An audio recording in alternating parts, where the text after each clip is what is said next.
Shalom semua. Ada semangat pagi? Puji Tuhan ya. Hari ini saya mau sedikit membahas mengenai akar pahit. Walaupun kita bilang kita sudah mengenal firman, kita sudah tiap minggu belajar tentang kebenaran firman, tapi banyak sekali dari kita semua yang masih nyangkut sama kepahitan, ya.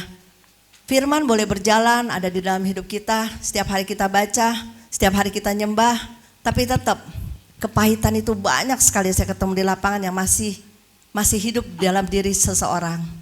Untuk itu saya mau bahas tentang akar pahit. Judul khotbah hari ini, akar pahit merusak korban persembahanmu bagi Tuhan. Ya, ketika kita pahit hati, artinya hari ini kalau kita masih menyimpan perasaan pahit, korban kita rusak. Harusnya apa yang keluar dari hati ini semua harus bersih. Supaya apa? Supaya Tuhan menerimanya juga dengan baik. Amin. Ya. Oke. Saya berharap ketika firman ditabur, saya berharap semuanya sungguh-sungguh ya. Ya, biarkan nanti yang pertandingan bola kalian lihat hasilnya setelah ibadah. Amin. Ya. Jadi jangan gatel buka lihat skor berapa hari ini, tapi kita lihat kerajaan surga dulu. Amin. Ya, tadi pagi saya lagi mau baca-baca untuk khotbah. Wah, suami saya buka TV masih lihat-lihat bola. Ker, jadi begini, Ker, jadi begitu. Saya bilang, saya nggak konsen. Saya bilang gitu. Akhirnya, oh iya, dia matiin tapi dia penasaran mundar-mandir.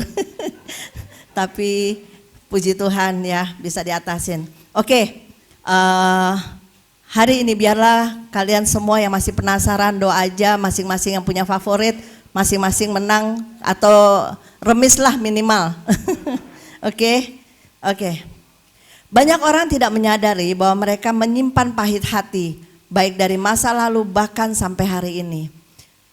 Coba kita perhatikan dalam hidup kita hari-hari ya. Walaupun kita benar kita bilang kita percaya Tuhan, kita menyembah Tuhan, kita baca firman, tapi saya ketemu tiap hari ada aja. Tapi setiap dalam pelayanan pasti ujung-ujungnya kepahitan. Sampai saya bilang gini sama Ferdi, apakah ini semuanya pada kepahitan ya? Padahal tahu firman, mereka setiap hari menyembah Tuhan, mempersembahkan. Itu ibadah itu mempersembahkan loh. Ya, ibadah itu mempersembahkan kepada Tuhan. Tapi kalau hati kita kotor, banyak kepahitan, banyak kebencian, banyak hal yang kotor di dalam hati kita. Ketika kita mempersembahkan pada Tuhan, itu baunya keji loh di hadapan Tuhan. Nanti kita akan bahas satu-satu di dalam firman-Nya ya. Jadi saya cuma mau membagikan supaya ayo dong, jangan sampai kita punya persembahan ini jadi sia-sia. Tapi salah satu ya, kepahitan itu salah satu dosa dari segitu banyak dosa. Ya, bisa itu masuk dari kenajisan, bisa masuk dari nikotin, bisa masuk dari marah, macam-macam lah. Tapi ini yang paling pribadi, kenapa? Karena kepahitan itu banyak sekali tercatat di Alkitab, ujung-ujungnya juga binasa. Jadi kita harus belajar ya, belajar mengampuni siapapun, sesakit apapun, tetap kita harus mengampuni. Amin. Oke. Ketika kita beribadah, sadarkah bahwa kita sedang memberi persembahan hidup kita bagi Tuhan? Ya, saat kita hari ini datang, tiap minggu, tiap ada ibadah, itu kita mempersembahkan loh, lagi bawa saji-sajian yang wangi di hadapan Tuhan. Saji-sajiannya apa? Diri kita sendiri, hati kita sedang mempersembahkan sama Tuhan. Nah, kita mau bersentuhan sama Tuhan, biar Tuhan bisa menikmati setiap saji-sajian atau penyembahan kita bagi Tuhan. Mungkin kalau orang lain mungkin beda ya. Kalau kita mempersembahkan, Tuhan mau memiliki hati kita, bukan harta kita, bukan apa yang menjadi milik kita. Tapi Tuhan mau hati kita untuk kita persembahkan bagi Dia. Karena Dia juga kita menyembah dalam roh dan kebenaran. Berarti kita berjumpa sama Tuhan di dalam roh ya, dan kebenarannya untuk menyatu dengan kita.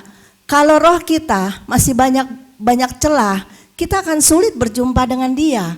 Karena Dia adalah Allah roh yang kudus. Kita akan berjumpa Dia di dalam roh dan kebenaran, ya. Jangan lepas roh dan kebenaran.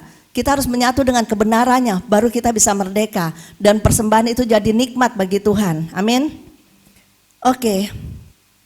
Jika hati kita kotor, persembahan kita tidak dapat dinikmati Tuhan dan menajiskan orang lain. Setiap kali mungkin kita bangun pagi, amin, kita berusaha membereskan diri sama Tuhan. Kita mulai bersekutu sama Tuhan. Kita menyembah Dia, kita baca firman. Di aktivitas kita tetap bisa memuliakan Tuhan.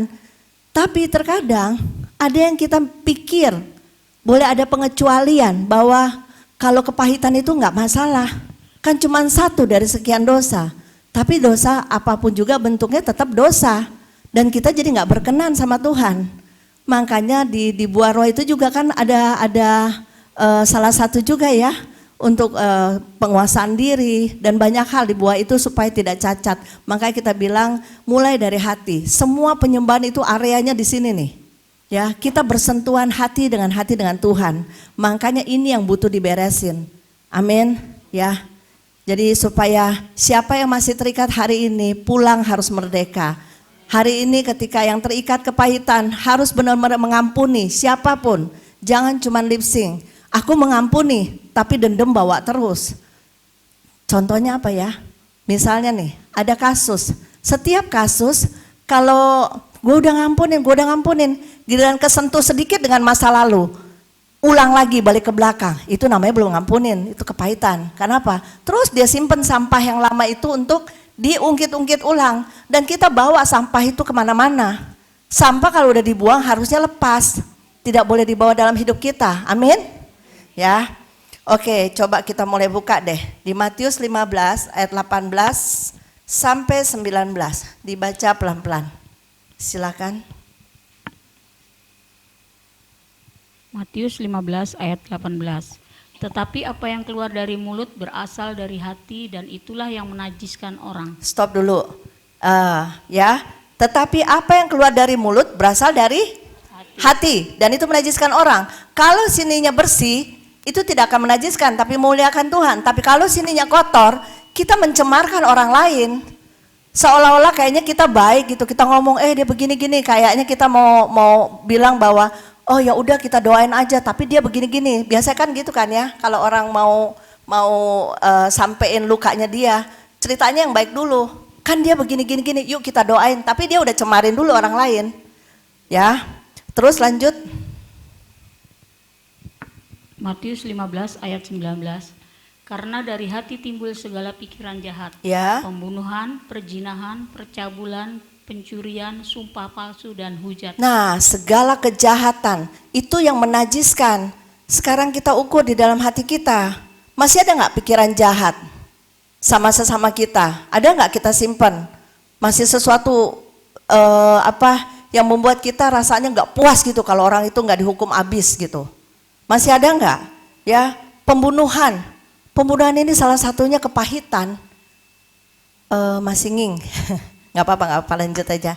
Ya, pembunuhan itu salah satunya kepahitan. Nanti kita akan buka firmannya ya. Perzinahan, ya, masih ada nggak percabulan, pencurian, sumpah palsu dan hujat. Kadang-kadang anak-anak muda, apalagi saya banyak suka dengar, sumpah gue, beneran gue nggak lakuin, sumpah gue. Kan di firman Tuhan dibilang jangan sembarangan berucap sumpah. Kita nggak boleh ucapin sumpah. Berkata ya dan ya, tidak. Berkata benar atau salah. Cukup sampai di situ. Sumpah itu kita nggak boleh bawa. Itu firman Tuhan yang bilang. Ya, jadi kalau itu sumpah gue benar-benar berani lagi demi Tuhan. Ya, jangan lagi ya kalau anak-anak muda jangan ucapin sembarangan. Persembahan berasal dari hati. Kalau hati kita kotor, dapat mencemarkan orang lain. Oke, coba buka di Roma 12 ayat 1. Roma 12 ayat 1. Karena itu saudara-saudara, demi kemurahan Allah, aku menasihatkan kamu, supaya kamu mempersembahkan tubuhmu sebagai persembahan yang hidup, yang kudus dan yang berkenan kepada Allah. Itu adalah ibadahmu yang sejati. Ya, mempersembahkan tubuh artinya ibadah bukan rutinitas. Jadi kita datang sini bukan cuma rutinitas, sekedar gue ibadah biar nanti dicatat sama Tuhan, oh minggu hari ini gue ibadah. Enggak. Tapi itu suatu mendedikasikan seluruh hidup kita bagi kemuliaan Tuhan. Kita mempersembahkan sungguh-sungguh kepada Tuhan, mengabdi pada Tuhan. Itu tugas kewajiban kita. Bukan berarti oh Tuhan harusnya senang dong kalau gue udah ke gereja. Harusnya dia senang karena saya sudah hadir. Ya, tapi kita harus mendedikasikan hidup kita bagi Tuhan. Ini kewajiban apa yang kita harus lakukan. Karena apa?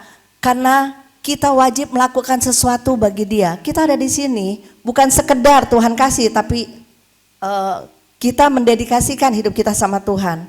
Ya, oke.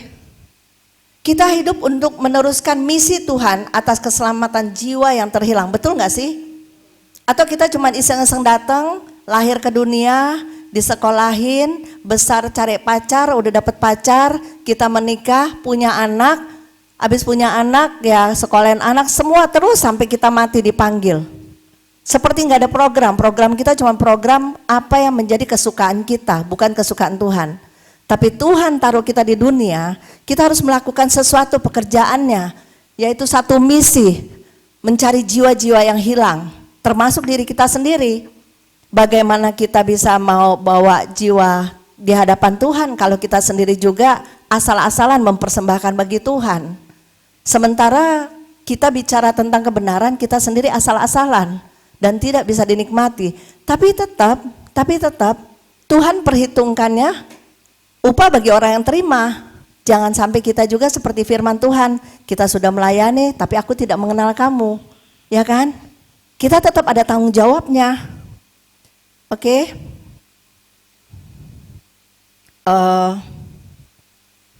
Coba kita buka di Matius 28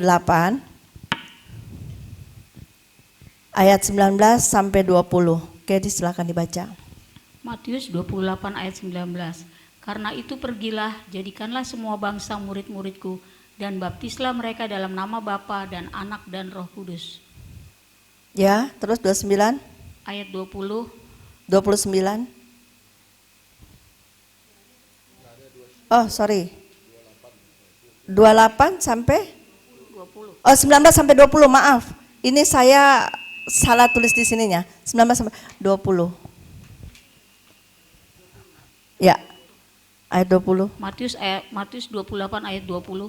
Dan ajarlah mereka melakukan segala sesuatu yang telah kuperintahkan kepadamu. Ya. Dan ketahuilah aku menyertai kamu senantiasa sampai kepada akhir zaman. Ya. Karena itu pergilah, jadikanlah semua bangsa muridku. Ini kita diwajibkan sama Tuhan, kita harus menginjil ke seluruh penjuru. Siapapun yang bersentuhan sama kita, harusnya kita membawa berita keselamatan itu bagi banyak orang. Ya, ini kewajiban loh. Pergilah, itu perintah dari Tuhan. Pergilah, berarti Tuhan mengutus kita semua. Bukan satu-satu, bukan yang cuma melayani Tuhan, bukannya aktif di gereja, tapi kita semua yang mengaku pengikut Kristus wajib melakukan itu. Penginjilan itu kita harus sebar, kebenaran itu harus kita sebar supaya apa? Supaya banyak jiwa diselamatkan. Amin.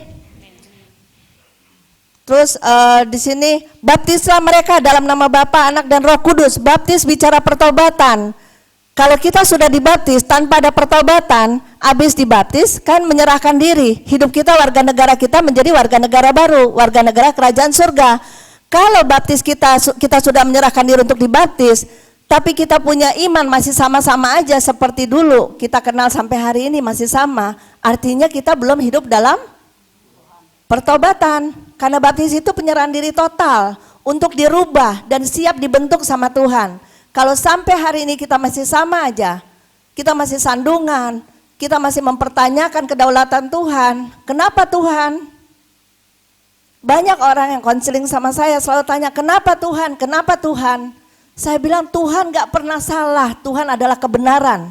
Dan kebenaran itu menghidupkan kita. Harusnya yang harus kita pertanyakan, kenapa, ada apa dengan saya? Supaya saya diubah. Tanpa kita mengoreksi diri kita sendiri tidak mungkin kita bisa berubah. Ya, Tuhan selalu benar, Dia adalah kebenaran itu. Kita bukan Tuhan, jadi jangan coba-coba nanya Tuhan yang sangat-sangat berkuasa.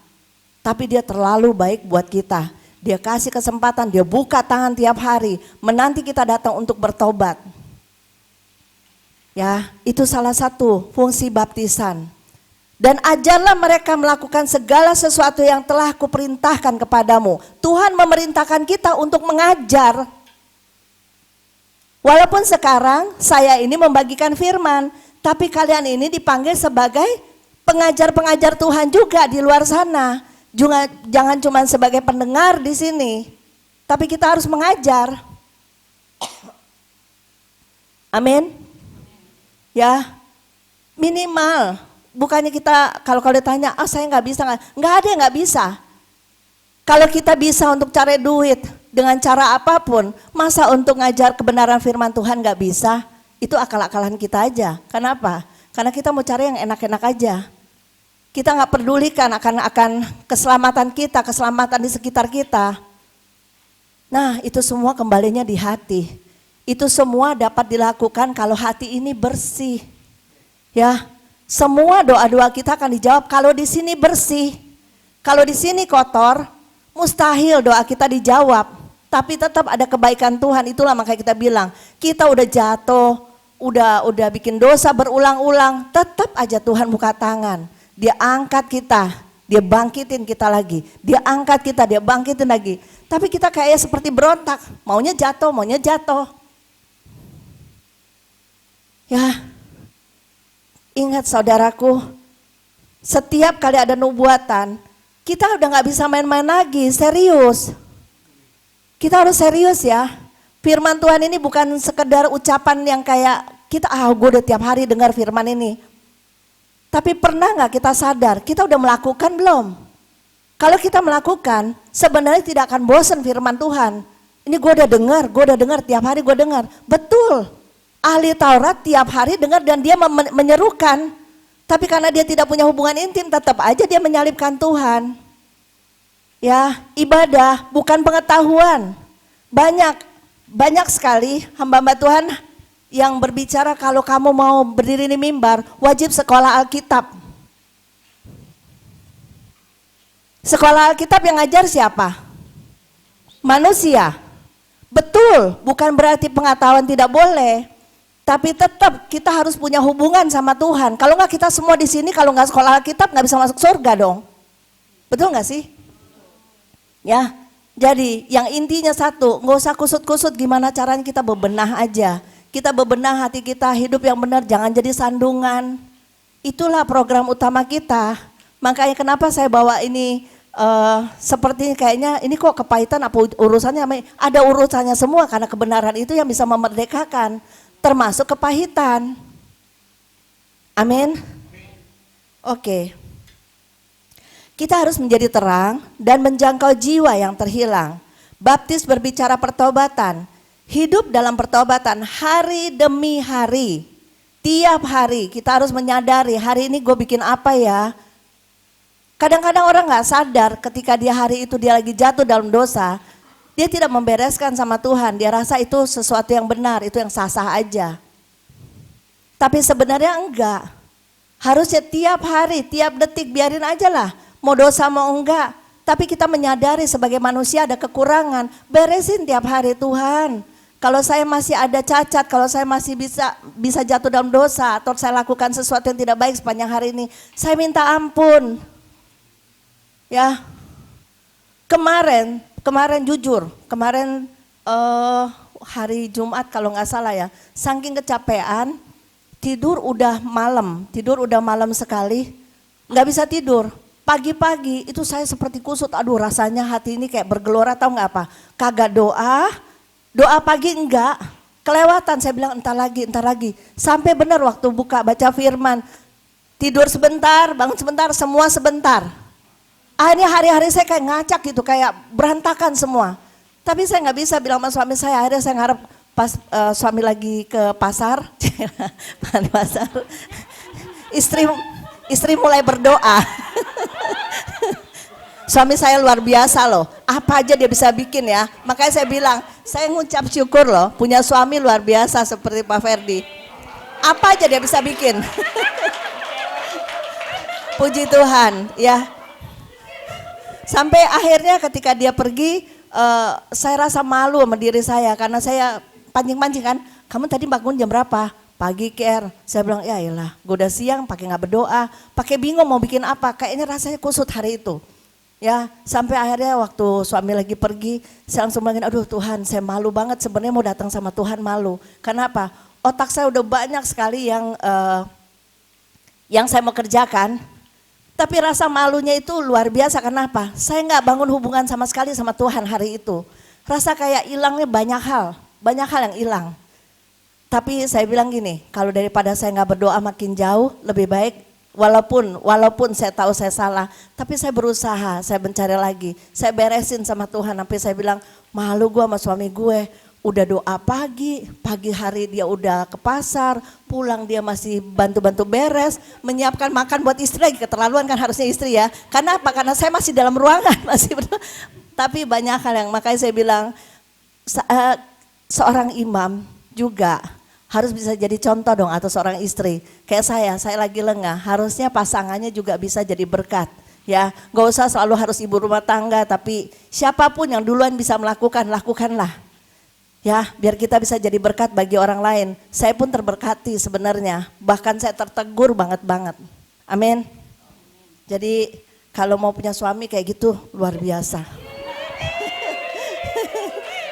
Oke, dah kasihan. Biar nanti pulang istrinya dibelanjain yang banyak apa-apa. Sekarang diangkat-angkat tapi tetap kok dia luar biasa. Saya sampai bilang gini waktu kemarin kami punya ulang tahun pernikahan. Saya bilang gini sama Tuhan, Tuhan saya ngucap syukur Tuhan kasih suami yang luar biasa. Ya, saya bersyukur. Dia pernah bilang waktu satu hari dia bilang begini, saya mau setia sampai mati sama istri saya. Saya tidak akan mau berpaling kiri kanan. Saya bilang, saya walaupun jarang dia ngomong gitu tapi tersanjung juga. Kenapa? Itu komitmen kita loh. Ingat ya, yang sudah menikah itu komitmen kita loh. Komitmen kita dengan pasangan hidup kita. Ya, itu sesuatu yang berharga yang gak bisa diganti. Amin. Jadi buat anak-anak muda jangan komitmen, belum ada ikatan juga udah mau komitmen. Tahu diri lah. Ya, kalau udah punya suami, punya istri, barulah setia betul-betul dengan satu pasangan. Ya, ngucap syukur saya 22 tahun sama suami, pacaran 7 tahun. 7 tahun itu diproses dengan Tuhan, baru kita menikah 22 tahun. Jadi lumayanlah 22 tahun satu ranjang ya Fer. Tapi ranjang yang kudus, kita gak mau cemari dengan sesuatu yang tidak baik. Kenapa? Karena kami dipercaya sama Tuhan untuk melakukan sesuatu yang baik. Amin. Ya, jadi kalau ada pasangan kita yang kurang, tutupilah kesalahan dia. Terus berdoa. Karena apa? Kalau kita minta yang baik sama Tuhan, gak mungkin Tuhan gak jawab. Amin. Gak mungkin Tuhan gak jawab, pasti Tuhan jawab. Karena apa? Karena kita minta yang baik. Tapi punya waktunya Tuhan yang tepat. Oke. Ini mungkin kayaknya gak lama nih saya khotbahnya karena udah cepet-cepet masuk ayat. Yakobus 5 ayat 20 coba kita baca. Yakobus 5 ayat 20. Ketahuilah bahwa barang siapa membuat orang berdosa berbalik dari jalannya yang sesat, ia akan menyelamatkan jiwa orang itu dari maut dan menutupi banyak dosa. Nah, bagaimana kita mau nolong orang yang terhilang kalau kita pahit hati kita sama orang yang nyakitin kita? Gak mungkin kita bisa ngulurin tangan kalau kita pahit sama orang yang menyakiti kita. Harusnya kita jadi berkat. Apapun kondisinya, kita harus jadi berkat. Yuk baca sama-sama deh biar sadar semua kita termasuk saya. Yuk kita baca-baca sama-sama ya. 3, 2, jangan balap-balapan. 1. Ketahuilah bahwa barang siapa membuat orang berdosa berbalik dari jalannya yang sesat, ia akan menyelamatkan jiwa orang itu dari maut dan menutupi banyak dosa. Ya, dia akan menyelamatkan jiwa orang itu dari maut supaya dia tidak terhilang. Nah, bagaimana kita bilang kita mengasihi orang itu tapi sebenarnya kita benci? Ya, aku mengasihi Tuhan, aku mengasihi. Tapi kita sendiri aja bersentuhan gak mau. Doain gak mau. Cuman lip sync aja. Kita gak boleh ada kebencian ya. Kalau kita pahit hati, percaya deh, sukar kita untuk menolong orang lain. Ya, harusnya Kita harus jadi orang yang merdeka. Disakitin sesakit apapun, Tuhan kita udah melakukan lebih dulu. Tuhan sudah melakukan bagi kita. Dan kalau Tuhan bisa, kenapa kita enggak? Karena kita dibilang kita anaknya. Kalau anak kita punya gennya Tuhan loh.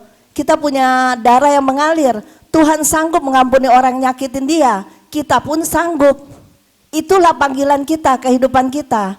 Gak mungkin kalau kita nginjil seseorang terus gak ada serangan balik, gak mungkin. Tapi siap gak ketika ada serangan balik tetap kita bilang terima kasih Tuhan. Kau sedang membentuk aku. Melalui orang-orang yang menyakiti aku belajar untuk bisa mengampuni. Amin. Ya, jangan sampai ketika kita disakitin, banyak orang ketika disakitin bahkan dia berdoa, Tuhan balas, bila perlu dia masuk neraka Tuhan, biar dia tahu rasa tuh kalau kayak gitu tuh nggak enak banget Tuhan, jahat dia Tuhan, banget sakitnya tuh di sini, kayak dangdut, ya emang sakitnya di sini, nggak mungkin di yang lain-lain, oke? Tapi ingat kan, saya udah pernah bilang kan, orang yang kepahitan, semakin dia pahit hatinya, lama-lama ujungnya kena sakit penyakit. Itu yang saya suka singgung kalau kita ketemu di lapangan dalam konseling. Orang yang kepahitan bisa kena asma, kanker hati, kanker payudara. Buat laki-laki juga sama bisa begitu. Ya, bukan laki, bukan perempuan, mainnya semua di napas. Kenapa? Kepahitan. Kepahitan ini rasanya nggak berdeka. Orang kalau lagi sakit hati kan bener ya, nyesek ya rasanya ya. Kayaknya mau napas aja susah banget. Kenapa? Karena banyak pahitnya di sini. Harus dilepasin. Kalau engkau mau merdeka, lepasin. Kalau engkau mau sembuh, ampunin. Amin.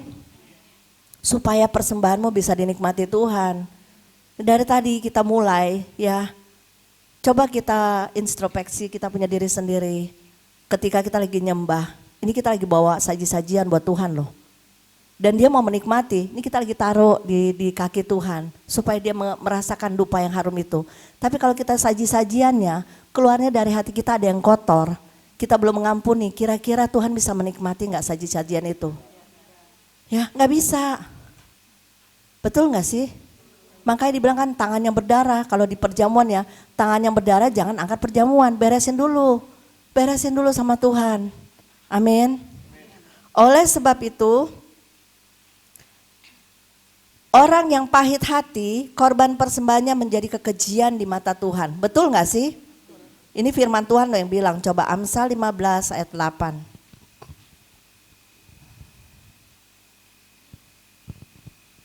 Amsal 15 ayat 8. Korban orang fasik adalah kekejian bagi Tuhan, tetapi doa orang jujur dikenannya. Sorry. Ibrani 12 ayat 15 ya.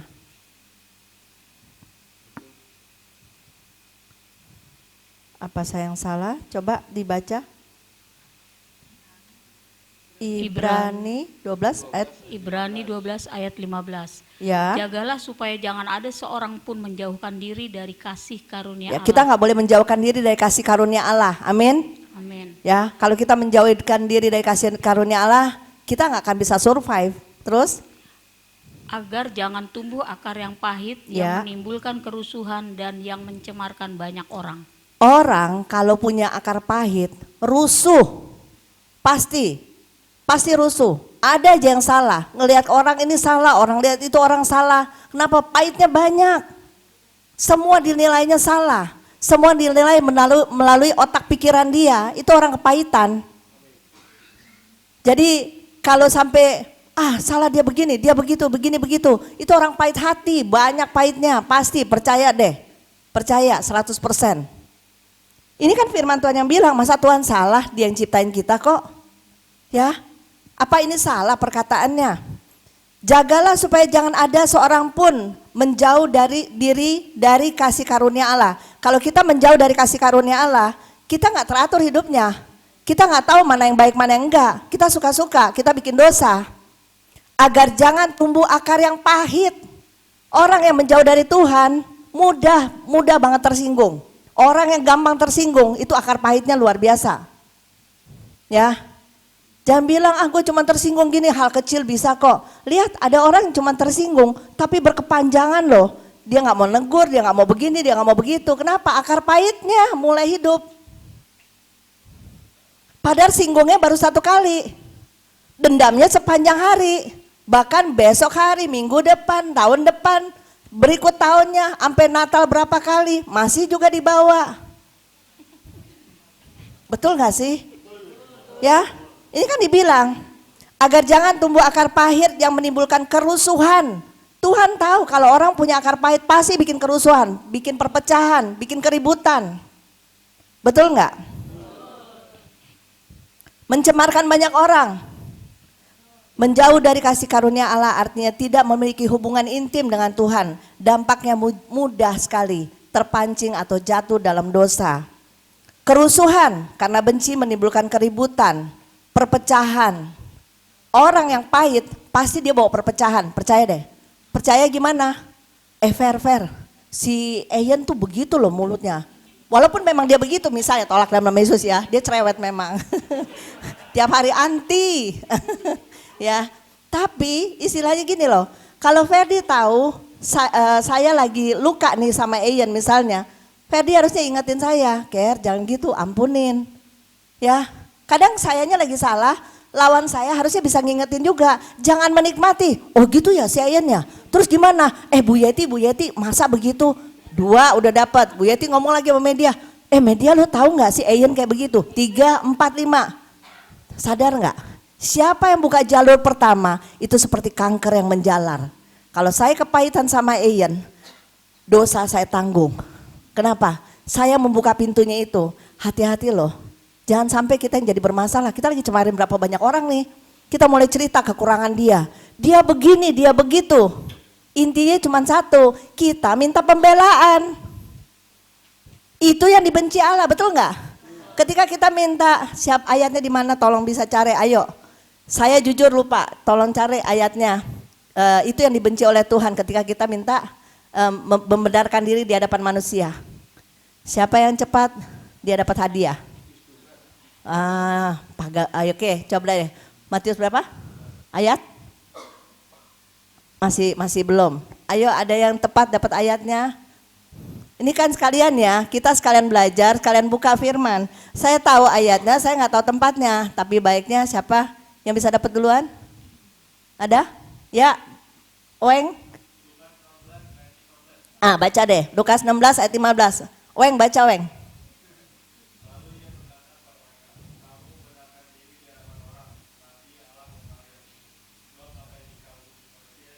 Nah, apa yang dikagumi manusia dibenci Allah. Yudi dengar nggak ayatnya Yud? Tolong dibuka dong. Udah. Lalu ia berkata kepada mereka, kamu membenarkan diri di hadapan orang, tetapi Allah mengetahui hatimu. Sebab apa yang dikagumi manusia dibenci oleh Allah. Terkadang kalau kita kepahitan, kita nyebar gosip kemana-mana. Supaya teman-teman kita bilang, oh ya benar, udah jauhin aja si Ian, rese Ian. Makan banyak lagi gitu kan. Mau ajak ke gunung terus lagi. Ya, harusnya teman bicara kita ketika saya lagi kepahitan hati, ketika saya lagi ngomong sama Bu Yeti nasihati saya, udahlah ampunin. Stop sampai di situ, belajar untuk meredam, bukan melebar. Akhirnya apa? Rame-rame kita bawa jemaat ngakimin satu orang. Abis itu Ian rasa terhakimi, Ian gak datang ke gereja. Tanggung jawab siapa coba? Tanggung jawab kita loh, ini ladang Tuhan kasih sama-sama, ini rumah kita. Ian gak datang ke gereja, ulah kita. Mulut kita comel.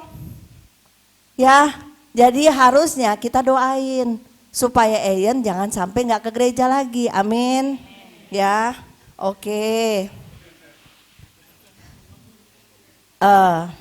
Sampai di mana? Sampai kelupaan. Mencemarkan, karena benci orang lain akan dijerat untuk membenci, menghakimi, bergosip sehingga orang lain ikut berdosa. Jadi kalau kita tahu misalnya Rizka nih, enak kan depan-depan kena terus, maklum belum ada yang jaga jadi nggak apa-apa, jaga Tuhan ya. Misalnya Rizka bikin ulah, ya, terus ada yang nggak senang, misalnya Claudia nggak senang sama Rizka.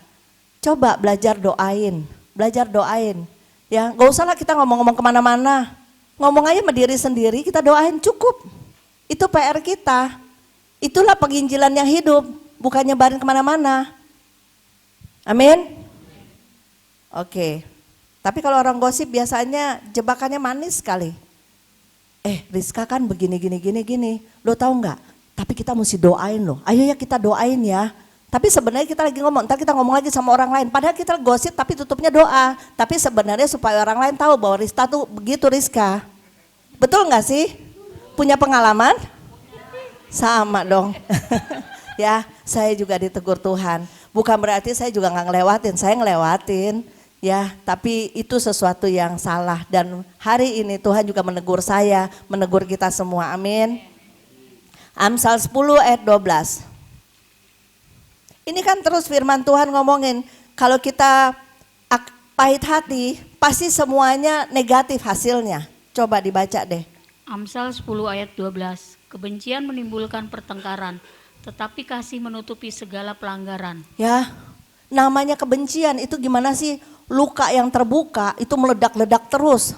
Meledak-ledak terus. Nah kalau orang di rumah kita ada yang punya akar pahit banget. Capek loh yang di sebelahnya pasti ada aja yang salah. Semua serba salah. Begini salah, begitu salah, betul gak sih? Ya, enggak sampai mulai dari rumah, naik angkot, sampai ke kantor, sampai ke gereja, rusuh aja. Betul nggak? Mukanya kalau orang bilang tuh ruk-ruk apa sih namanya? Cembetut aja mukanya. Udah nyampe gereja aja kalau nyembah bisa cemberut juga. Coba enak gak sih? Puji Tuhan. Haleluya. Benar. Orang takut loh, orang pikir dia lagi ngomong sama siapa. Tapi kalau ada muka yang sukacita beda dong nyampeinnya, betul gak sih? Ya, karena apa? Karena damai Tuhan, kasih Tuhan itu bisa tercermin dari kita punya gelagat. Tapi ada juga orang yang sok. Sampai di mana tadi jujur lupa? Hah? Ya, jadi kebencian menimbulkan pertengkaran ya, tetapi kasih menutupi segala pelanggaran. Nah, kalau orang yang punya kasih, pasti dia mau diapain juga, mau disakitin. Yang terutama dia lihat bukan diri dia, tapi Tuhan. Ya, kenapa? Melalui ada firman di sini, itu yang membentengi kita supaya kita tidak gampang terluka. Nah, bagaimana kita mau membentengi diri kita kalau setiap hari aja nggak baca firman? Nggak ada benteng pertahanan dalam hidup kita, betul nggak? Ya, oke. Orang yang tidak memiliki kasih Tuhan pasti mudah emosi dan menimbulkan pertengkaran. Jadi kalau kita lihat di sini kita selidikin, kalau saya atau siapapun di sini masih suka bertengkar, banyak kepahitannya pasti. Kenapa? Karena dia nggak puas sama diri dia, ada aja yang salah, ada aja yang salah. Semuanya serba salah. Ngomong dikit yang sebenarnya aman-aman aja bisa jadi besar. Hal yang kecil bisa jadi besar. Kenapa? Lukanya terlalu banyak. Tapi luka ini bahayanya kalau nggak disembuhin sama firman, kamu mati binasa loh. Mati binasa. Amin. Oke. Bisa jadi sandungan. Orang sering jadi sandungan. Makanya kita bilang kalau luka, belajarlah untuk dipulihin sama firman Tuhan. Ya, firman Tuhan hanya yang bisa menyembuhkan kita. Rugi loh kalau sampai ini udah jadi borok udah gitu nggak disembuh-sembuhin, jadi sakit penyakit. Jangan nanya lagi, kenapa Tuhan? Kenapa Tuhan? Tuhan selalu salah. Yang bikin sakit penyakit kita sendiri kok. Kan firman Tuhan bilang, roh jiwa tubuhmu terpelihara sempurna sampai kedatangan Tuhan. Harusnya sampai kedatangan Tuhan kita sehat. Jangan sampai udah kita sakit, ujung-ujungnya divonis, ujungnya mau mati, pakai masuk neraka lagi. Aduh, nggak endingnya nggak enak banget deh. Kalau sakit tapi kita buru-buru bertobat, ya pasti beda ceritanya. Kalau selama kita masih bisa berdiri, kalau selama kita masih bisa melakukan sesuatu, itu kesempatan sebenarnya Tuhan kasih. Makanya banyak orang yang bohong ya, ketika dia sakit, dilempar keranjang sakit di rumah sakit. Habis itu mulai janji-janji sama Tuhan. Tuhan, jamah saya Tuhan, kalau saya sehat saya mau melakukan ini dan itu. Sehat aja dia nggak ngelakuin. Apalagi sakit kan dia cuma mau sehat lagi supaya bikin hal yang sama. Tapi ingat, kesempatan itu ada, Tuhan kasih satu kali kesempatan, tapi perbaiki betul-betul. Jangan sampai kita nggak tahu keluar dari gedung ini, bisa aja kita dipanggil, bisa. Saya siapapun kita punya tiket kok untuk dipanggil pulang. Tapi jangan sampai ketika kita dipanggil pulang, kita terhilang. Hati-hati ya, kepahitan itu bahaya. Baca 1 Yohanes 3 ayat 15.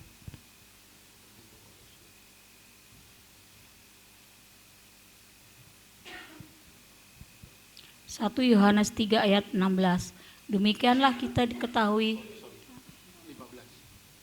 1 Yohanes 3 ayat 15. 1 Yohanes 3 ayat 15. Ya. Setiap orang yang membenci saudaranya adalah seorang pembunuh manusia, dan kamu tahu bahwa tidak ada seorang pembunuh yang tetap memiliki hidup yang kekal di dalam dirinya.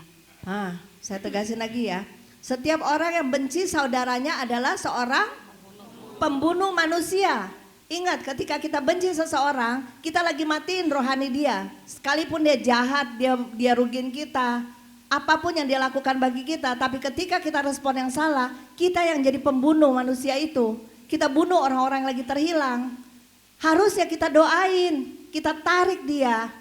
Jangan kita pakai perasaan kita, akhirnya apa? Kalau kita terus pakai perasaan kita juga terhilang bareng. Gandengan tangan sama-sama masuk neraka. Ya, kita jadi seorang pembunuh loh, ingat ya. Jangan ngomong-ngomong di luar sana orang yang masuk penjara. Benar nggak Andreas? Di tempat kamu banyak orang pembunuh juga ya? Atau bagian narkoba atau apa kamu di sana? Joshua, sorry, pandangannya itu lain. Sorry, Joshua mana Joshua? Oh ya, oke. Ya, jadi Joshua lagi tugas ya? Oh toilet, ya. Kita kayaknya ngeliatnya, orang itu kejem banget ya. Gampang ya kita ngomong gitu.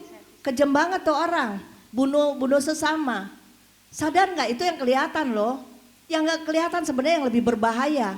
Kita sedang tusuk orang itu untuk mati rohaninya. Masalahnya kalau orang yang ditusuk, tapi dia benar-benar dalam Tuhan, dia selamat. Nah kita udah nusuk, pakai acara kita merasa kita benar, padahal kita masuk neraka loh. Nanti kita bahas ayatnya ya. Seorang pembunuh manusia, ya. Oke, tunggu. Dan kamu tahu bahwa tidak ada seorang pembunuh yang tetap memiliki hidup yang kekal di dalam dirinya. Nah, Joshua datang eng. Nggak apa-apa Yos, tadi cuma tanya soal pekerjaan. Jadi kita nggak ada kehidupan kalau kita membunuh iman orang mati, ya. Kalau kita membenci, kita pahit sama orang itu, sama aja kita lagi bunuh orang itu. Harusnya kita mengulurkan tangan untuk menolong, bukan untuk menjatuhkan dia. Makanya kita dipanggil sama Tuhan, ini harus ada anti gores kan. Pagam dulu pernah bilang harus punya Gorilla Glass. Gorilla Glass aja bisa hancur. Mungkin ya cuma satu-satu kita bilang, perisai Tuhan yang paling kuat, tidak akan tembus oleh kuasa kegelapan. Makanya setiap kita disakitin, bentengnya firman Tuhan. Setiap disakitin, bentengnya firman Tuhan. Nggak ada yang lain. Amin. Oke.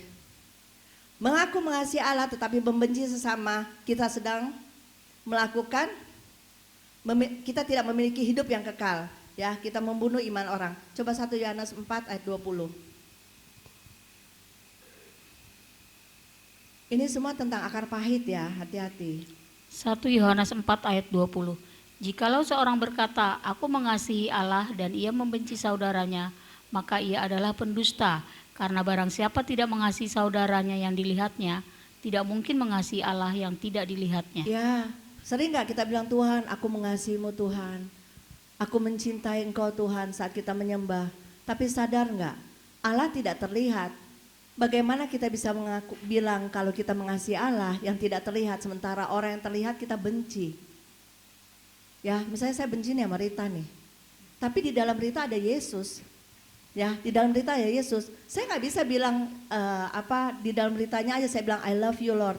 Tapi Tuhan bilang aku ada di dalam dia juga. Dia penting bagiku. Ini rumahku juga ada. Gak mungkin kita bisa bilang mengasihi Tuhan sementara yang terlihat saja kita benci. Ya, kita harus tegur sapa. Jangan sampai kita benci sesama kita, nggak boleh. Kita harus jadi terang, kita harus menyelamatkan orang-orang yang terhilang. Tanggalkan semua kita punya ego, tanggalkan kita semua punya perasaan. Demi keselamatan jiwa-jiwa yang terhilang. Kalau kita punya ego, kita gak mungkin peduli sama orang, percaya deh. Kalau kita masih punya ego, kita masih mau kesenangan kita sendiri, gak akan pernah kita bisa lepas. Gak akan pernah kita bisa mengulurkan tangan bagi sesama kita juga, betul gak? Ya, mengaku mengasihi Allah tapi membenci sesama, kita sedang berdusta di hadapan Tuhan. Kalau ditanya, pernah dusta enggak? Ih.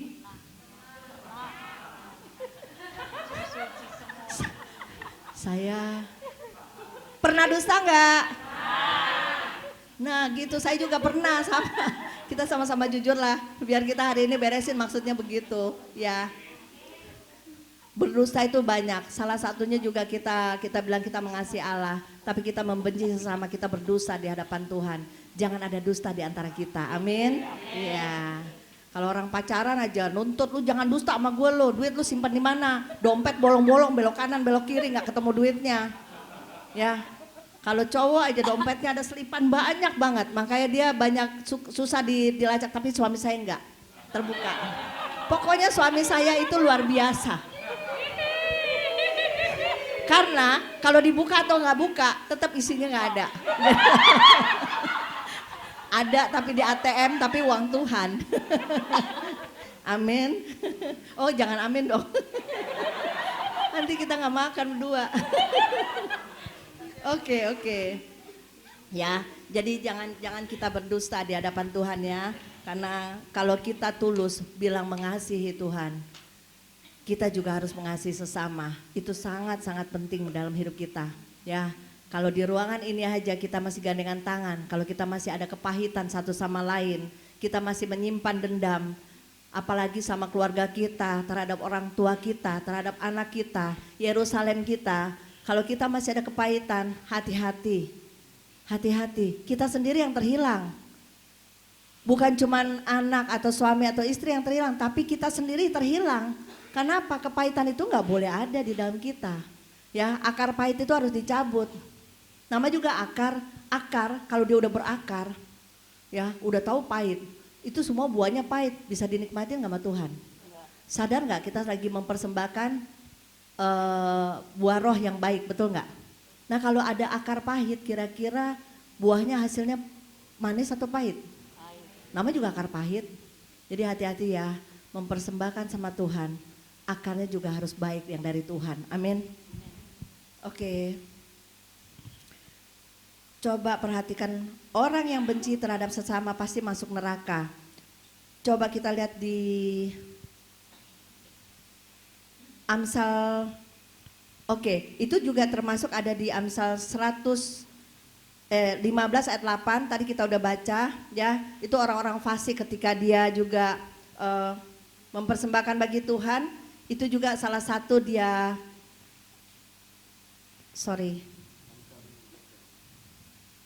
coba baca deh di Amsal 15 ayat 8. Saya jadi lupa. Amsal 15 ayat 8. Korban orang fasik adalah kekejian bagi Tuhan, Ya. tetapi doa orang jujur dikenannya. Ya, orang fasik dia kekejian bagi Tuhan. Nah, orang fasik salah satunya juga orang yang tidak bisa mengampuni, orang yang berontak, orang yang tidak hidup di dalam kebenaran firman Tuhan, itu salah satu orang fasik. Ya, semuanya doanya kekejian di hadapan Tuhan. Jadi kalau kita masih banyak sekali kotoran-kotoran dalam hati kita, bagaimana kira-kira buah pertumbuhan rohani kita? Apakah buah itu jadi sehat ataukah buah itu jadi pahit? Tinggal kita yang menabur. Kita yang punya ladang loh. Hidup kita ini kita punya ladang dikasih sama Tuhan. Nah, ladang-ladang ini ada banyak nih ladang-ladang. Jadi satu, hasil buahnya harus kita persembahin dong sama Tuhan supaya Tuhan bisa nikmatin di ladang chosen generation ini.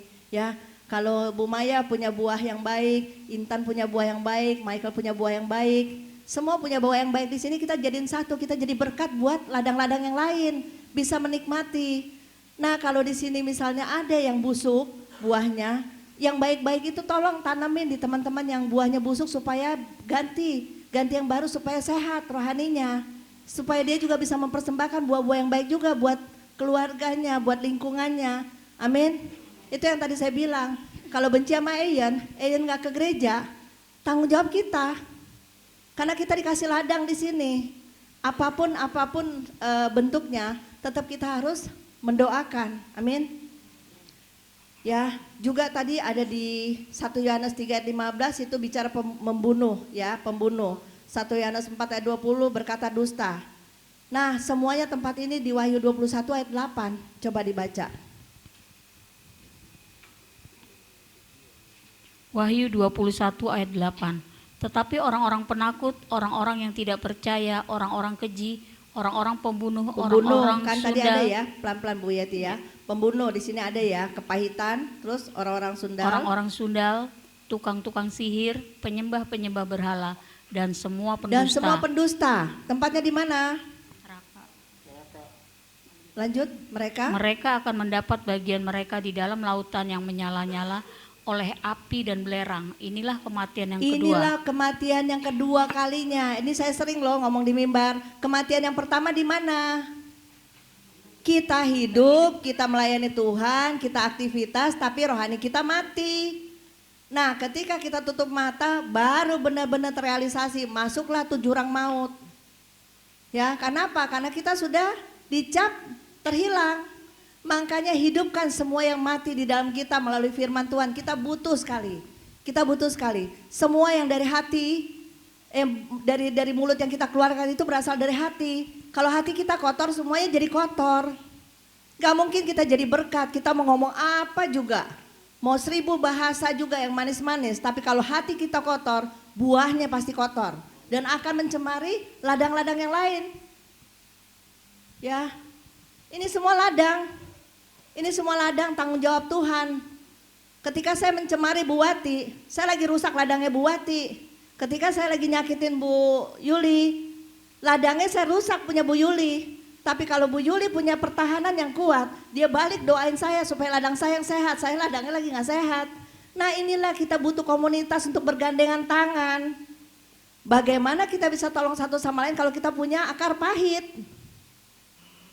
Ya, membaurlah satu sama lain. Kalau teman kita kurang, kita tahu kita semua kurang. Termasuk saya, kita pasti ada kurangnya. Bisa nggak lihat yang positifnya? Yang positifnya itu yang bisa saling bisa bekerja sama loh. Ya, kalau kurang pasti kita kurang semua. Jangan kita gampang ngomong lu salah. Tapi gue sendiri juga salah. Tapi lihat apa yang manis di dalam dia. Apa yang bisa kita petik di dalam dia. Pasti ada, nggak mungkin nggak. Betul nggak? Gak mungkin kita semuanya rusak, karena pada dasarnya kita diciptakan sempurna sama Tuhan, amin. Jadi jangan sampai kita hidup tapi sebenarnya kita mati. Rohani kita sudah mati, tanpa kita sadar terus kita aktivitas, kita pelayanan, tapi mati rohani kita. Bahaya loh untuk diri kita sendiri, amin. Oke, supaya korban persembahanmu dapat diterima Tuhan, bagaimana caranya? Coba kita lihat di Matius 5 ayat 23 sampai 24. Matius 5 ayat 23. Sebab itu jika engkau mempersembahkan persembahanmu di atas mezbah dan engkau teringat akan sesuatu yang ada dalam hati saudaramu terhadap engkau. Ya, terus lanjut. Tinggalkanlah persembahanmu di depan mezbah itu dan pergilah berdamai dahulu dengan saudaramu. Lalu kembali untuk mempersembahkan persembahanmu itu. Jadi persembahan pertama atau yang kedua? Kedua. Hah? Kedua. Lihat ya, sebab itu jika engkau mempersembahkan persembahanmu di atas mezbah dan engkau teringat sesuatu yang ada di dalam hati saudaramu terhadap engkau, tinggalkanlah persembahanmu di depan mezbah itu dan pergilah berdamai dahulu dengan saudaramu, lalu kembali untuk mempersembahkan persembahan itu. Ya, kalau kita mau masuk dalam ibadah, kita mau mempersembahkan sama Tuhan. Apa yang dipersembahkan hati kita. Kalau kita bawa kepahitan, kita bawa masalah sama keluarga kita, sama siapapun juga yang kita pahit, kita nggak beresin, kita main duduk aja, kita main nyembah, nangis-nangis, bahasa roh, apa aja. Kira-kira berkenan nggak kalau kita punya kepahitan? Ya, beresin dulu sama sesama. Jadi persembahan itu bisa dinikmatin Tuhan kalau di sininya bersih. Kalau di sininya kotor, percuma kamu datang ke Tuhan, kamu kasih sesuatu, kasih sesuatu buah yang tidak bisa dinikmati Tuhan. Ini salah satu dari berbagai banyak dosa, tapi salah satunya. Tapi mau nggak mau ini semua keluarnya dari hati. Ini nih yang lagi dirusak, kepahitan ini. Bagaimana kita bisa mengasihi Tuhan kalau kita bilang I love you Lord, tapi hati kita penuh kotoran. Persembahan kita tidak bisa diterima sama Tuhan.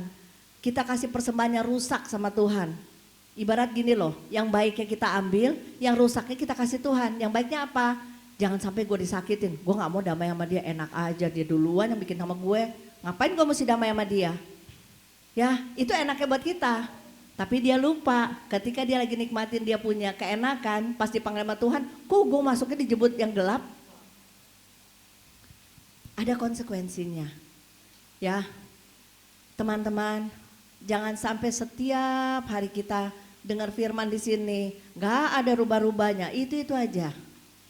Doalah, mulai doa. Doa itu sangat berkuasa. Doa sekecil apapun tidak akan kembali dengan sia-sia. Asal kita betul-betul percaya bahwa Tuhan sanggup menjawabnya. Tapi kadangkala sekecil apapun sampai yang besar pun kita udah doa, kita ngontrol Tuhan. Itu dia makanya doa gak kejawab-jawab. Ngontrolnya gimana? Tuhan kok belum kejawab? Gimana kalau Tuhan balikin ke kita? Kamu pun tidak melakukan firman-Ku. Kamu pun gak baca firman. Kamu pun tidak melakukannya, kamu pun tidak punya hubungan denganku. Kalau Tuhan tuntut sama kita, habis kita. Nggak mungkin kita masuk surga, betul nggak? Jangan nuntut, percayakan saja sama Tuhan. Tuhan bekerja tepat pada waktunya dan indah pada waktunya. Kalau kita percaya bahwa Tuhan kita hidup, apapun yang kita serahkan akan jadi berkat di tangan Tuhan. Ya, apapun yang rusak, Tuhan bisa jadikan semua. Karena kita diciptakan sempurna, makanya Tuhan bilang kuduslah kamu sebab aku kudus. Artinya orang kan banyak bilang gini, gak mungkin lah kita bisa kudus. Kita hidup di dunia ini. Kalau gitu kamu lagi batalin firman Tuhan dong. Firman Tuhan kan yang bilang kuduslah kamu sebab aku kudus. Artinya kita bisa masuk dalam kekudusan itu dengan cara apa? Butuh pertolongan Roh Kudus supaya dia bisa memampukan kita sampai kita hidup berkenan di hadapannya. Nah, karena ada firman Tuhan, kita mau jadi anak-anak gampang yang sekedar selamat atau jadi mempelai Kristus. Kita masuk sampai kesempurnaan. Pilihan di tangan kita. Mati hidup kita yang tanggung jawab sendiri kok. Ya, Ibu Yuli doain saya doain Bu Yuli. Tapi udah kelarnya kita masing-masing harus lakukan sendiri sama Tuhan. Nggak bisa Ibu Yuli doain saya selamat, nggak bisa. Saya harus berjuang. Ibu Yuli cuma sebagai buli-buli. Menopang kita sampai kita mampu melakukan untuk menggenapi semua yang Tuhan inginkan. Makanya kalau orang titip doa, tapi kadang-kadang gemes juga sih, kita banyak juga ngalamin jemaat nitip doa, dianya santai. Tolong doain gue dong, dianya sendiri gak berdoa, kita suruh doa sampai nangis-nangis jemaatnya, dianya gak berdoa. Kalau nitip doa juga dong sungguh-sungguh, kan kamu punya masalah, bukan kita. Tapi kita punya buli-buli untuk mendorong supaya kamu sanggup untuk melewatinya. Makanya kita butuh nih persekutuan doa. Topang terus sampai dia mampu melewatinya. Dan dia menang atas masalah itu. Amin. Ya, jadi kalau lain kali mau nitip doa juga dong. Jangan sampai kita cuman aminin Tuhan, dia udah doain. Aminin Tuhan, biar jadi. Nggak bisa. Kadang pun kalau kita doa tidak lahir dari firman, doa kita jadi ngaco. Betul nggak? Yang mengarahkan doa kita bisa dijawab ketika doa itu betul-betul berdasarkan firman Tuhan. Yang benar-benar Tuhan berkenan. Terkadang kan program kita sama program Tuhan kan beda. Betul nggak sih? Nggak sama. Tapi gimana caranya Tuhan bisa memampukan kita untuk melewati itu semua. Amin. Oke. Berdamai dengan sesama terlebih dahulu baru mempersembahkan dan baru dapat dinikmati sama Tuhan. Jadi buat teman-teman kalau kita mau masuk pelayanan, mau masuk ibadah ya, kalau ada yang nyangkut di hati kita apa aja. Kalau kita lagi jalan yang seperti biasa saya bilang, keserempet jangan ngelotot. Ya, Udah ngotot masuk gereja, haleluya puji Tuhan. Ya. Beresin dong di sini. Ya, kan Tuhan bilang beresin dulu. Mau masuk hadirat Tuhan, kita nggak bawa kotoran loh dari luar. Kita bawa kotoran nih, Tuhan apelnya becek nih, ambil nikmatin Tuhan. Nih Tuhan ada makanan ini aku kasih padamu tapi kotor. Beresin ya. Pokoknya kalau kita lagi tujuan, kita mau mempersembahkan sama Tuhan di pagi hari. Jangan permohonan terus dong yang diminta. Tapi memberi, orang yang dewasa rohani itu memberi bagi Tuhan.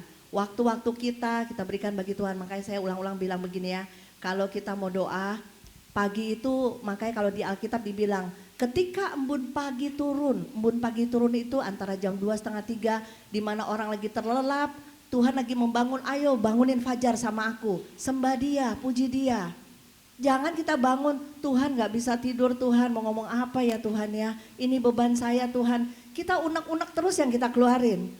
Tapi kita harus mempersembahkan bagi Tuhan. Makanya di firman Tuhan dibilang, ketika matahari terbit, cairlah mana itu. Mana itu bicara firman. Makanya waktu bangsa Israel dikeluarin dari Mesir, ya, dia harus menerima roti mana di mana dia harus bergaul sama Tuhan di pagi hari supaya dia kuat untuk ngelewatin padang gurun sampai ke tujuan yang Tuhan tentukan. Nah, kita perjalanan sama. Kita juga mau masuk ke dalam tanah perjanjian itu. Kalau kita nggak ada mana, kita nggak mungkin kuat nyampe ke tujuan itu. Betul nggak? Ya, jadi kita harus punya firman. Kalau kita mau nyampe ke tujuan itu punya firman. Tapi firman jangan seperti ahli Taurat. Dia hafal firman, dia tahu semua, tetap Yesus disalibkan. Kenapa? Tidak bangun hubungan intim dengan Tuhan. Toh juga sia-sia. Makanya saya bilang, orang kalau nggak sekolah Alkitab apakah nggak masuk surga? Saya nggak nyalain mau sekolah Alkitab.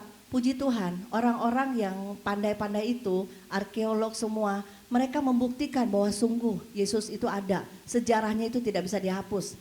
Dan kita bisa menikmati apa yang mereka telah gali, mereka telah dapat.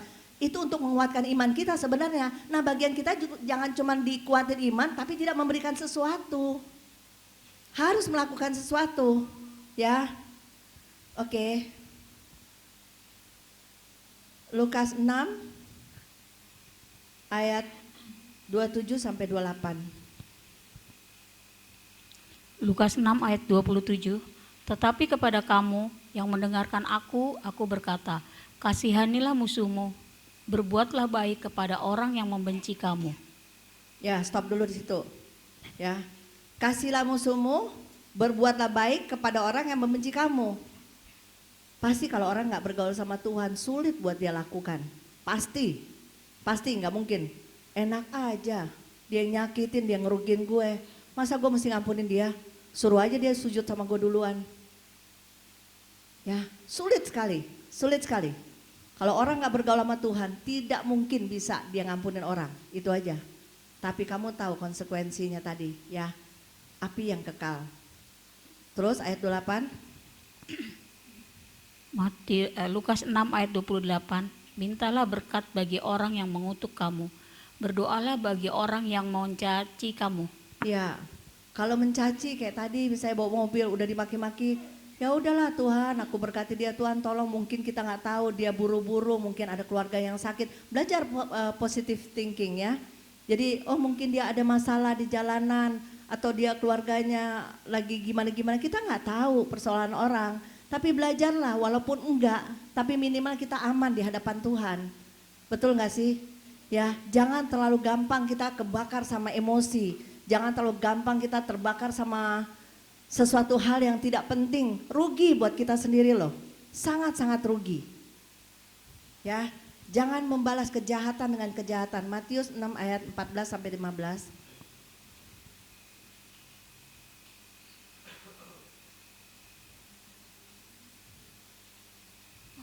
Matius 6 ayat 14. Karena jikalau kamu mengampuni kesalahan orang, Bapakmu yang di sorga akan mengampuni kamu juga. Ya. Terus? Matius 6 ayat 15. Tetapi jikalau kamu tidak mengampuni orang, Bapakmu juga tidak akan mengampuni kesalahanmu. Jadi ini jelas kan ayatnya, baca sama-sama ya. Baca sama-sama mulai tadi di ayat 14 sampai 15. 3, 2, 1. Karena jikalau kamu mengampuni kesalahan orang, Pelan-pelan ya terus. tetapi jikalau kamu tidak mengampuni orang, Bapakmu juga tidak akan mengampuni Ya, kesalahanmu. ada pada banyak pergumulan enggak? Pada banyak ya? Kalau kamu tidak mengampuni sesama, kira-kira doa kamu dijawab enggak? Ya, ini firman Tuhan loh. Tuhan tidak akan bisa membatalkan firman-Nya. Kalau kamu tidak bisa mengampuni orang, aku pun tidak mengampuni kamu. Berarti kalau kamu minta sesuatu, jangan nanya, kenapa Tuhan gak kejawab? Kamu yang menghalangi doamu sendiri. Karena kamu tidak mengampuni sesamamu. Saya benci Pak Yogo, sama aja saya benci Yesus. Kenapa? Karena Pak Yogo adalah gambaran Tuhan. Kalau saya benci Pak Yogo, berarti saya benci Tuhan, gitu aja.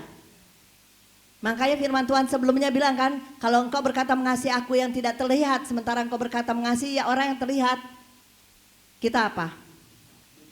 Pendusta. Ya, pendusta masuknya neraka. Ya, ini semua firman Tuhan, ini kebenaran, bukan karena saya bicara, tapi ini kebenaran. Kalian mau terima mau tidak, tapi kalian sendiri yang berhadapan sama Tuhan. Karena ini firman kebenaran yang akan memerdekakan kita. Kalau kita nggak bisa ngampunin, kita yang rugi. Kalau sampai hari ini saudara masih menyimpan benci dengan sesama, doamu tidak dijawab karena saudara sendiri yang menutup jalan keluar atas semua pergumulan saudara. Jadi kalau sampai hari ini ada yang punya pergumulan, tidak dijawab sama Tuhan, coba koreksi. Siapa yang kita masih ada nyangkut di hati kita, bereslah. Bukan cuma kebencian loh, bukan kebencian. Dosa lainnya pun juga bisa menyangkut. Ya, tapi yang paling ini kan firman Tuhan bilang, kalau kamu tidak mengampuni, aku tidak akan mengampuni. Tidak akan. Bukan enggak mungkin lah Tuhan pasti punya belas kasihan. Enggak. Tuhan itu tegas, kalau dia bilang tidak ya tidak. Tidak akan. Jadi doa kita enggak akan dijawab, ya. Jadi kalau kita punya pergumulan, kalau sampai kita bermasalah, beda ya pembentukan Tuhan ketika kita punya masalah karena Tuhan mengizinkan, itu beda. Itu membangkitkan iman kita, semakin hari semakin dekat sama Tuhan. Tapi masalah yang dari kuasa gelap, itu membuat kita semakin hari makin jatuh ke bawah terpuruk. Jangan samain masalah yang dari Tuhan sama masalah yang dari kuasa gelap. Masalah yang dari kuasa gelap tidak akan membantu kita. Masalah yang dari kuasa gelap akan menyeret kita terus sampai kita terhilang. Tapi masalah yang dari Tuhan membangkitkan iman kita semakin hari semakin memuliakan Tuhan. Amin. Mazmur 50 ayat 16 sampai 17. Ya, sebentar ya. Jangan menuntut janji-janji Tuhan jika menolak teguran Tuhan. Banyak orang kan kalau baca Alkitab cuma minta janji-janji Tuhan kan. Oh, berkat melimpah, kamu penuh susu dan madu, beginilah begitu, semuanya yang enak-enak. Boro-boro mau deket sama Tuhan, mau cari Tuhan. Tapi kita minta janji-janjinya, melakukan untuk Tuhan aja enggak, mustahil kamu akan dapat. Coba Mazmur 50 ayat 16 sampai 17. Mazmur 50 ayat 16. Tetapi kepada orang fasik Allah berfirman, apakah urusanmu menyelidiki ketetapanku Ya. dan menyebut-nyebut perjanjianku dengan mulutmu? Terus Mazmur 50 ayat 17, padahal engkaulah yang membenci teguran dan mengesampingkan firmanku. nah, ini kan jelas Tuhan bilang ya, tetapi kepada orang fasik Allah berfirman. Coba balikin ke 16 Yudi. Allah berfirman, apakah urusanmu menyelidiki ketetapanku dan menyebut-nyebut perjanjian denganku dengan mulutmu?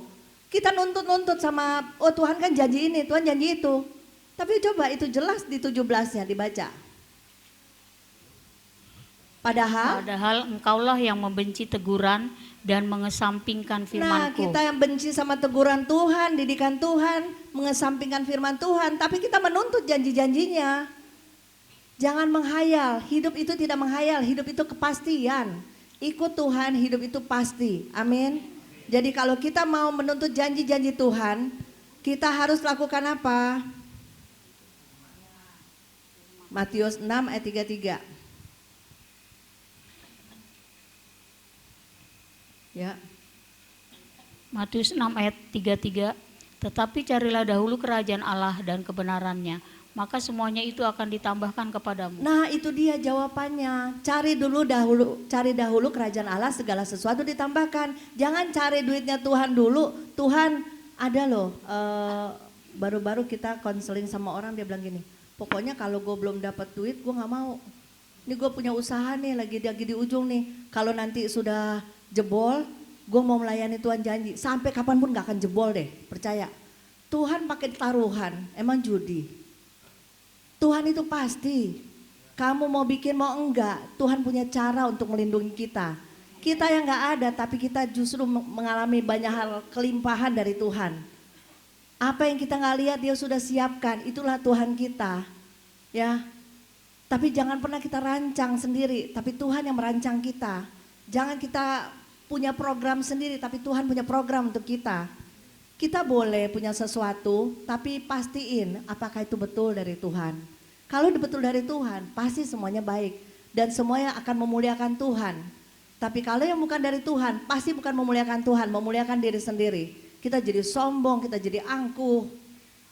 Ya, oke. Jadi kalau kita mau menikmati janji-janji Tuhan, cari dahulu kerajaan Allah, cari dulu kebenarannya. Jangan sampai kita bukan cari kebenarannya, cari apa yang untung buat gue. Apa nih yang Tuhan bisa kasih buat saya? Pakai ngancem lagi, kalau Tuhan gak kasih, gue gak perlu ini. Ya sebenarnya kita yang rugi, orang kami yang masuk neraka. Tuhan cuma nangis. Pak Fedi waktu rohnya dibawa ke neraka, dia keluar air mata lihat orang-orang yang di neraka salah jalan. Apakah Tuhan jahat? Tidak, Tuhan memperingatkan selalu.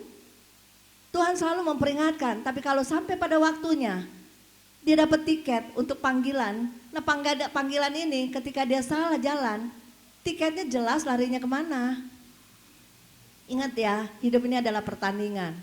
Hidup ini adalah tanggung jawab. Kita harus siap dididik, kita harus siap dibentuk sama Tuhan.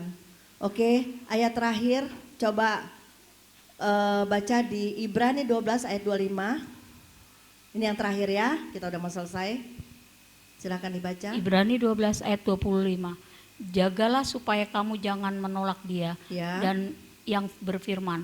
Sebab jikalau mereka yang menolak dia yang menyampaikan firman Allah di bumi, tidak luput apalagi kita. Jika kita berpaling dari dia yang berbicara dari sorga. Ya, saya ulang sekali lagi ya. Jagalah supaya kamu jangan menolak dia. Menolak dia ini kebenaran yang saya lagi sampaikan. Yang berfirman, sebab jikalau mereka yang menolak dia yang menyampaikan firman Allah di bumi, saya wakil nih, lagi dipakai sama Tuhan nih, menyampaikan di bumi, tidak luput apalagi kita jika kita berpaling dari dia yang berbicara dari sorga. Kalau kita nganggap remeh firman yang ditabur di sini, kita juga nggak dianggap sama Tuhan. Ya, kita semua lagi dibentuk sama Tuhan, hargai firman-Nya. Siap kita mendengar dia. Apa yang dia sampaikan, jangan sampai kita lalai, kita anggap kayak masuk kanan keluar kiri. Tapi terima itu betul-betul menyatu dengan kita. Supaya kita bisa bertumbuh benar di dalam Tuhan. Amin. Siapapun yang mendengar firman ini, jangan menolak dan mengeraskan hati supaya kita diluputkan dari maut. Yang terakhir pesan saya, serap setiap firman yang ditabur hari ini, jangan mengeraskan hati dan berdamailah dengan sesama supaya korban persembahanmu dapat dinikmati Tuhan, bukan ditolak Tuhan. Amin. Jadi saya minta saudara-saudara ya, kita hari ini supaya kita datang, ibadah kita gak sia-sia, bersihkan hati kita supaya Tuhan bisa menikmati persembahan kita. Tiap minggu kalau kita datang beribadah, ini dulu beresin. Kan firman Tuhan tadi bilang kan, tinggali, beresin dulu, baru kembali ke mezbahnya, persembahkan yang terbaik buat Tuhan. Supaya Tuhan bisa menikmati. Jangan sampai kita mempersembahkan asal-asalan bagi Tuhan. Amin. Amin. Oke, Tuhan berkati. Yuk kita berdoa. Taruh tanganmu di dada. Tuhan Yesus, terima kasih Tuhan Kau telah menyampaikan firman-Mu melalui hamba Tuhan. Tegur kami terus Tuhan. Ubah hati kami Tuhan, agar kami gampang untuk mengampuni sesama kami Tuhan. Sesakit apapun Tuhan. Karena kami percaya Tuhan, firman-Mu yang akan membentengi kami. Firman-Mu yang akan merubah kami. Firman-Mu yang akan menyembuhkan setiap luka-luka yang kami terima Tuhan. Semuanya biarlah kami boleh serahkan hati kami ke dalam tangan kasih-Mu. Biarlah setiap firman yang ditabur bertumbuh di tanah yang subur, bukan tanah yang keras, tapi tanah yang subur. Dan biarlah setiap firman itu dapat dinikmati Engkau Tuhan. Kami mau memberikan hati kami yang terbaik Tuhan. Ubah kami Tuhan. Kami mau mengampuni siapapun yang menyakiti kami Tuhan. Kalau sampai hari ini kami masih nyangkut dengan perasaan itu Tuhan, tolong kami Tuhan. Tolong kami Tuhan. Kalau kami ada luka terhadap orang tua kami, anak kami, suami dan istri, teman-teman kami, siapapun yang berkaitan dengan kami, Tuhan, orang-orang lain di sekitar kami yang melukai kami mau mengampuni Tuhan. Karena kami tahu Tuhan, ketika kami mengampuni, kami sedang membuka pintu keselamatan bagi orang-orang yang menyakiti kami. Engkau yang berkata Tuhan, ketika kami mengulurkan tangan bagi orang-orang yang menyakiti kami, Engkau yang berkata Tuhan, karena kami yang mendapat upah untuk semua yang kami lakukan Tuhan. Biarlah upah itu bisa dinikmati Tuhan. Kami mau Tuhan dipakai Engkau terus Tuhan. Tolong kami Tuhan, tolong kami Tuhan. Kami mau beres di hadapan-Mu Tuhan. Abah serahkan jemaat kami semua ini di Chosen Generation maupun di Iktus Tuhan yang pernah dilayani, maupun siapapun yang mendengarkan siaran pada siang hari ini Tuhan. Jamah mereka semua Tuhan. Biarlah hati-hati ini Tuhan kami dapat persembahkan dan Kau menikmatinya Tuhan sebagai santapan yang nikmat di hadapan-Mu Tuhan. Terima kasih Bapa. Hamba berhenti berdoa, biarlah Roh-Mu terus bekerja Tuhan, mengubah setiap kami yang ada di tempat ini maupun dimanapun mereka berada. Di dalam nama Yesus kami berdoa dan kami mengucap syukur. Haleluya. Semua yang percaya katakan amin. Tuhan berkati.